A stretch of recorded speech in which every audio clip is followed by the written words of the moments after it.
Selamat pagi anak ibu semuanya. Apa kabar kamu hari ini? Ibu sangat mengharapkan bahwa hari ini kamu lebih baik dari hari kemarin dan masih tetap semangat untuk mengikuti video pembelajaran kita kali ini.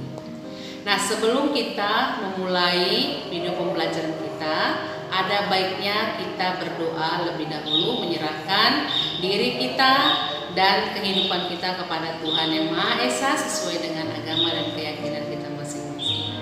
Doa dimulai. Doa selesai.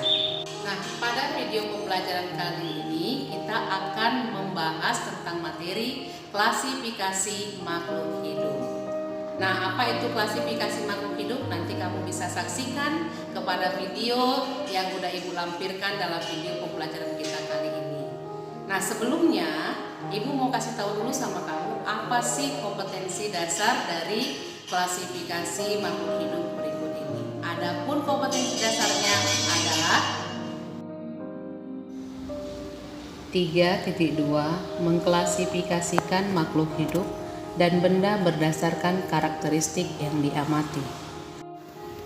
Dengan indikator pencapaian kompetensi 1. Menjelaskan ciri-ciri makhluk hidup. 2. Melakukan pengamatan terhadap berbagai makhluk hidup di sekitar lingkungan. Yang ketiga, mengelompokkan makhluk hidup berdasarkan prinsip klasifikasi. Baiklah anak ibu, mari kita saksikan video pembelajaran yang Ibu lampirkan dalam video kita kali ini. Silakan mengikutinya. Kali ini kita akan belajar materi IPA untuk kelas 7, yaitu klasifikasi makhluk hidup. Sebelum kita belajar mengenai klasifikasi, kita harus tahu dulu nih, ciri-ciri makhluk hidup apa saja sih? Ada yang sudah tahu? Yuk kita bahas. Yang pertama, ciri makhluk hidup adalah harus bernapas, menghirup oksigen dan menghembus CO2. Ciri berikutnya adalah bergerak, baik gerak aktif maupun gerak pasif. Kemudian membutuhkan makanan atau nutrisi untuk pertumbuhan dan untuk sumber energi. Selanjutnya tumbuh dan berkembang dari kecil menjadi besar, lalu berkembang biak menghasilkan keturunan dari jenis yang sama untuk melestarikan jenisnya. Makhluk hidup juga harus peka terhadap rangsang atau iritabilitas, contohnya seperti putri malu yang menguncup jika disentuh. Dan yang terakhir adalah mengeluarkan zat sisa atau ekskresi. Jika salah satu ciri yang sudah kakak sebutkan tidak ada, maka benda tersebut tidak bisa kita anggap sebagai makhluk hidup. Selanjutnya kita belajar mengenai ilmu yang mempelajari tentang klasifikasi makhluk hidup atau taksonomi. Tujuan dari taksonomi adalah untuk memudahkan dalam mempelajari makhluk hidup. Ikan tingkatan takson berikut ini ya, mulai dari yang tertinggi itu kingdom, lalu phylum untuk hewan atau divisi untuk tumbuhan, dilanjutkan dengan kelas, ordo, famili, genus, dan yang paling terakhir adalah spesies. Dua individu dikatakan satu spesies apabila disilangkan menghasilkan keturunan yang fertil. Selanjutnya, kita akan belajar mengenai sejarah sistem klasifikasi. Dulu, pertama kali sistem klasifikasi ini ditemukan, hanya ada dua kingdom, yaitu Plantae dan Animalia. Di mana Plantae memiliki ciri tidak dapat bergerak aktif dan dapat menghasilkan makanan sendiri, sementara Animalia dapat bergerak aktif dan tidak dapat menghasilkan makanan sendiri.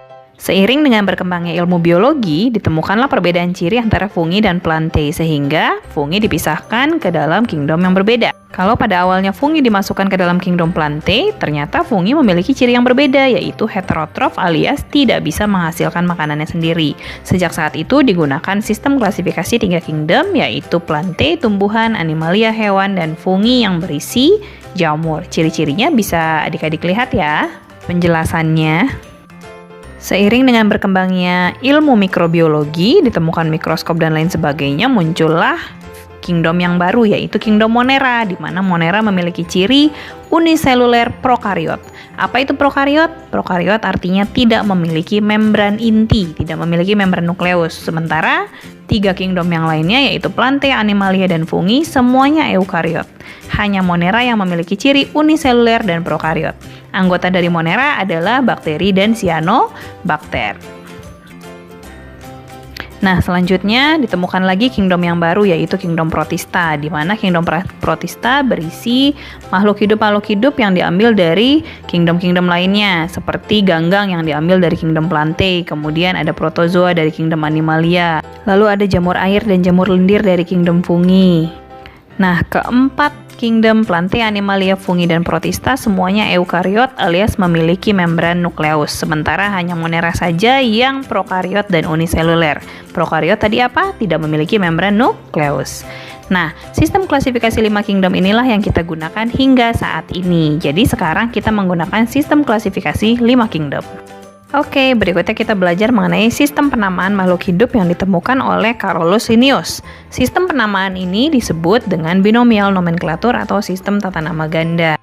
Sistem penamaan ini dilakukan agar semua makhluk hidup di dunia memiliki nama universal ya. Harus memiliki 2 kata, di antara kata kedua dan ketiga ada spasinya, dan seterusnya kalian bisa baca ya adik-adik. Contohnya kakak buat di situ Oryza sativa. Cara penulisannya seperti itu ya. Ada yang tahu apa itu Oryza sativa? Ya, padi.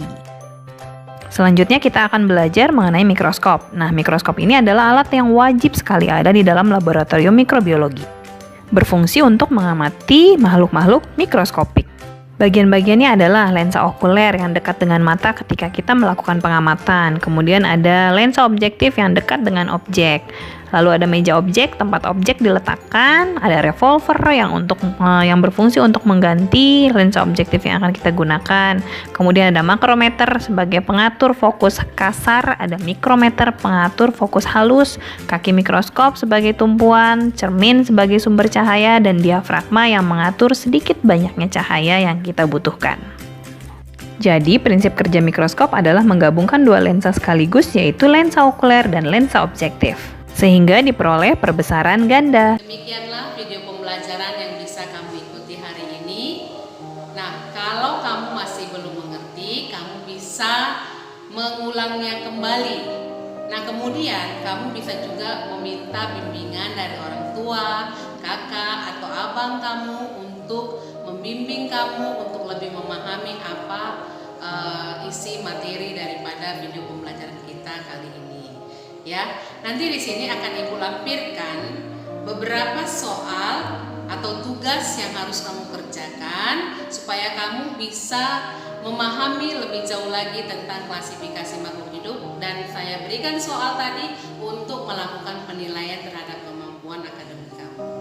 Nah, sebelum Ibu mengakhiri video pembelajaran kita kali ini, ada baiknya kita mengakhirinya dengan doa. Doa dimulai. Doa selesai. Demikianlah yang bisa Ibu sampaikan kali ini. Sampai jumpa anak Ibu untuk video pembelajaran berikutnya. See you again. Dadah.